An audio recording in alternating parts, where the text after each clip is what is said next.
Gracias, señora presidenta. Gracias, señor Mariano Rajoy.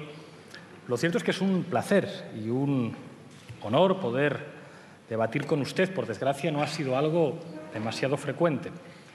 Es, en realidad, la primera vez que debato con usted. Coincidimos una vez en un debate de televisión junto con otros candidatos y que podamos debatir es algo positivo. Me sorprende que a veces en esta Cámara, en los debates de investidura, digamos que algunos intervinientes salen con las cosas preparadas. Yo me voy a ceñir a la intervención que ha hecho usted porque creo que es algo positivo que debatamos aquí y que hagamos referencia a las cosas que se nos dicen.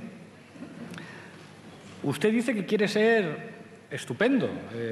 Usted lo es. A mí me parece usted un señor estupendo y creo que usted tiene muchas cosas buenas. Tiene usted sentido del humor, es usted un tipo irónico. Creo que es usted un parlamentario con retranca que atrae nuestra atención cuando se sube a la tribuna y que es interesante debatir con usted. Si el problema no es ese, si el problema no es personal, señor Rajoy, no es que ustedes no tengan algo bueno, en lo personal seguro que sí, como todo el mundo. El problema son los resultados de su gobierno, de sus gobiernos. Y estará usted de acuerdo conmigo que razones para ser autocríticos ustedes tienen que tener. Ha habido una cosa, tanto en su intervención como en la del señor Sánchez, que me ha llamado la atención a propósito de las devaluaciones. Ha dicho usted, hemos salido de una crisis sin devaluar. Bueno, claro, ya, es que España no puede devaluar la moneda. Sería una cosa impresionante que saliéramos de una crisis devaluando.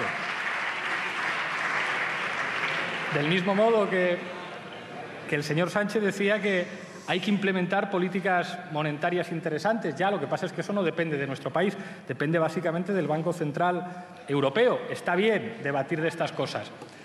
Y esto tiene un elemento curioso. Yo no sé si le ha traicionado el subconsciente, porque ha dicho usted, hemos salido de la crisis sin devaluar la moneda. Claro, devaluar la moneda no se puede porque no hay peseta. Entonces, ¿qué es lo que se puede devaluar? Los salarios, las condiciones de vida de la gente. Si le damos la vuelta a lo que ha dicho usted, después de decir con simpatía lo evidente, lo que usted ha reconocido es que claro que hemos salido de una crisis devaluando, porque no se puede salir de una crisis sin devaluar, en este caso, los salarios. Usted decía que es usted demócrata. Bueno, claro, esto es muy fácil de decir. Lo que pasa es que ser demócrata tiene una serie de implicaciones. Se lo decía antes en mi intervención a propósito de la noción de soberanía. En el aniversario en el que ustedes llegan a un acuerdo para reformar el artículo 135 de la Constitución, que entrega la soberanía de nuestro país a poderes exteriores y hace que, independientemente de lo que decida el Parlamento, que es el depositario de la soberanía popular, un gobierno esté obligado a tomar medidas que pueden afectar a su gente, pues entienda usted si le digo que eso es pues por lo menos asumir un déficit democrático para nuestro país. Cuando el Parlamento no puede decidir y lo deciden desde fuera, tenemos un poquito menos de democracia. Los que recortan la democracia, creo yo, son menos demócratas que los que entienden que las decisiones de un país la tienen que tomar las gentes de su país a través de sus representantes y no los poderes financieros y la señora Merkel.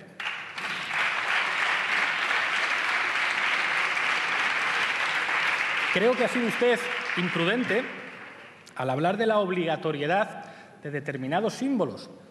No quería volvérselo a recordar, pero es que su partido lo fundaron unos señores que obligaban a hacer el saludo romano y que a veces juraban sus cargos con camisa azul. Entonces, cuando hable usted de la obligatoriedad de signos, tenga usted un poquito de decoro, porque a España no se le olvida de dónde vienen ustedes. A España no se le olvida que su partido lo fundan los cuadros de una dictadura. Esos son los únicos que en España han obligado a hacer determinados gestos, esos eran los que prohibían a los demás partidos políticos y esos eran los que nos han hecho cargar con la vergüenza de que en nuestro país durante 40 años hubiera una dictadura. Yo sé que a ustedes les avergüenza, pero es que es la verdad, su partido lo fundaron ministros de una dictadura, es lo que hay.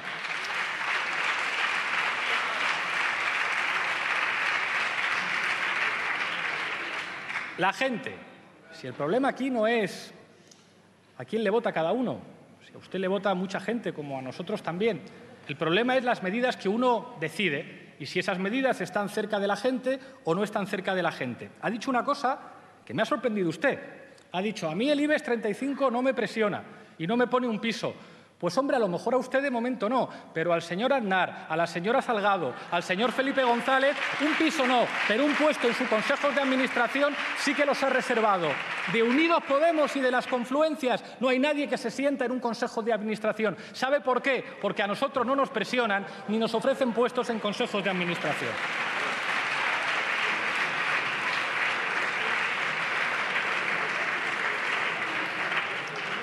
Ha dicho usted también, a propósito de la soberanía, que a usted no le presiona nadie y que hacer política, al fin y al cabo, es trabajar para la gente. Pero claro, usted ayer dijo una cosa, ayer dijo, hace falta un gobierno que no asuste a los inversores y que no asuste a los socios europeos. ¿En qué quedamos, señor Mariano Rajoy? ¿Su gobierno ante quién da la cara? ¿Ante los inversores y los socios europeos o ante los ciudadanos? Tenemos dos concepciones de la democracia distintas. Nosotros pensamos que un gobierno da la cara ante los ciudadanos. Hablaba usted de Grecia y la cosa tiene narices, con perdón. Resulta que como consecuencia de la gestión de su partido hermano en Grecia, Nueva Democracia, donde el señor Lucas Papademos, como al parecer hizo Montoro también, falseaba la contabilidad, resulta que convierten a un país de la Unión Europea en un protectorado y usted lo celebra. Un país que no tiene capacidad para tomar decisiones políticas y usted está encantadísimo de que su partido hermano allí destroce la economía griega, que lo conviertan en un protectorado, que es una humillación para el espíritu europeo, y usted presume y saca pecho, diciendo no, si al fin y al cabo en Europa tenemos que hacer lo que nos dicen desde Alemania o nos convertimos en un protectorado. Pues eso, señor Mariano Rajoy, es incompatible con ser demócrata y con defender la soberanía.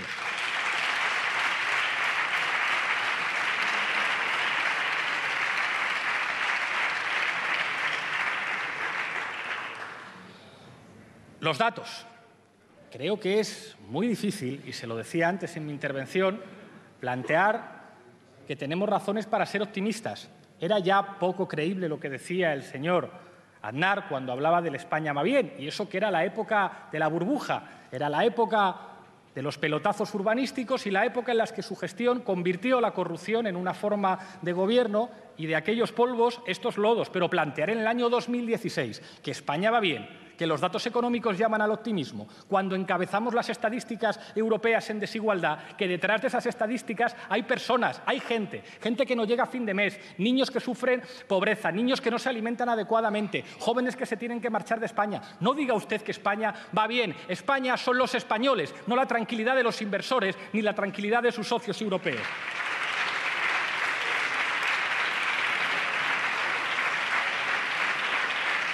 Ha dado usted un dato, que es los datos de consumo, que esto es un poco como lo de la devaluación, que no depende de usted. Claro, cuando resulta que la relación euro-dólar cambia, cuando los precios del petróleo cambian y cuando además los últimos meses de su gestión ustedes empiezan a hacer lo que algunos decimos que hay que hacer, políticas más expansivas, aflojar un poco más, entonces hay algunos datos del consumo que llaman al optimismo, pero a partir de lo contrario a lo que hacen ustedes. Si ustedes reducen los salarios, si ustedes aumentan la precariedad laboral, ¿cómo va a aumentar el consumo? Usted dirá, no, nuestras reformas laborales no han contribuido a disminuir la capacidad negociadora de los trabajadores, sus salarios y sus condiciones. Entonces, ¿por qué les hicieron una huelga general? A ustedes y a ustedes, a los dos huelgas generales por sus reformas laborales. Eso lo hacen los trabajadores porque sus reformas impiden su capacidad negociadora, disminuyen los salarios y aumentan la precariedad. Y eso se traduce en menos consumo, señor Mariano Rajoy.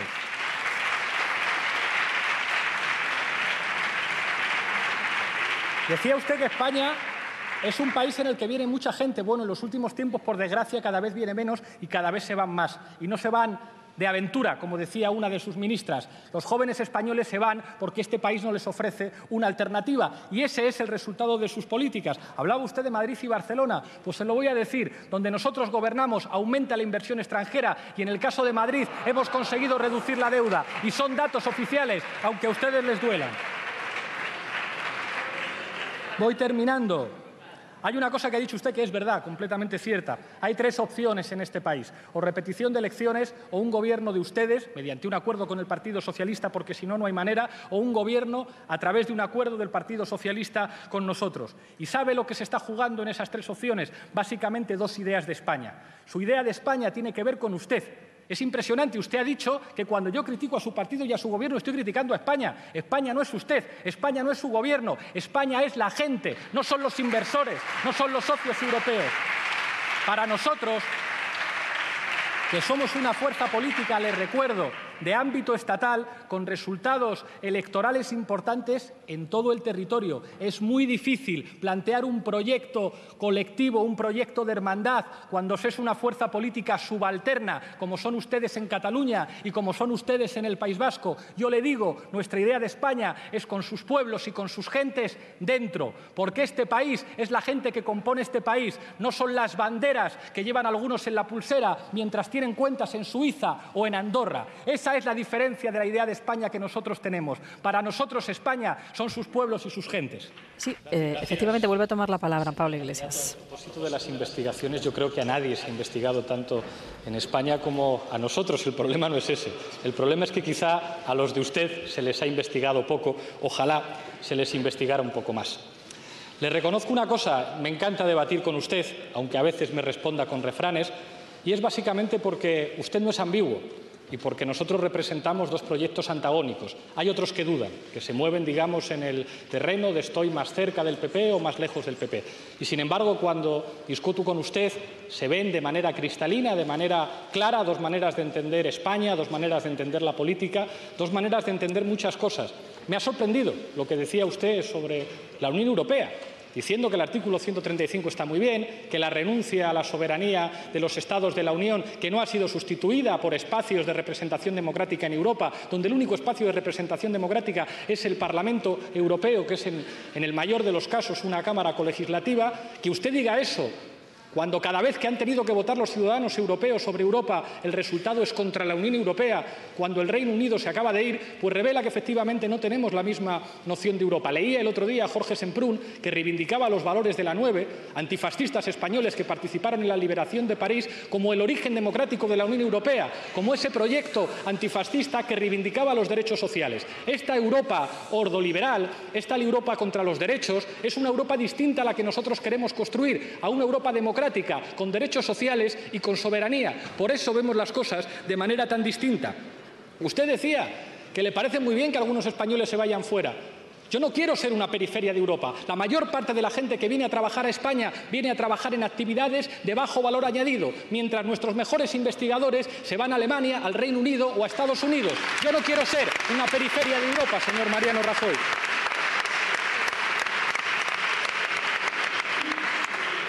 Señor Rajoy, ha dicho usted algo que me parece preocupante. Ha dicho usted, claro, es que algunos convocan un referéndum, lo ganan, pero luego no pueden hacer lo que han dicho los ciudadanos porque Alemania les dice otra cosa. Hombre, que lo piense usted está bien, pero que diga abiertamente en un Parlamento que le parece bien que un gobierno no pueda aplicar lo que han dicho sus ciudadanos votando, me parece grave. Por eso le digo que no tenemos la misma concepción de la democracia.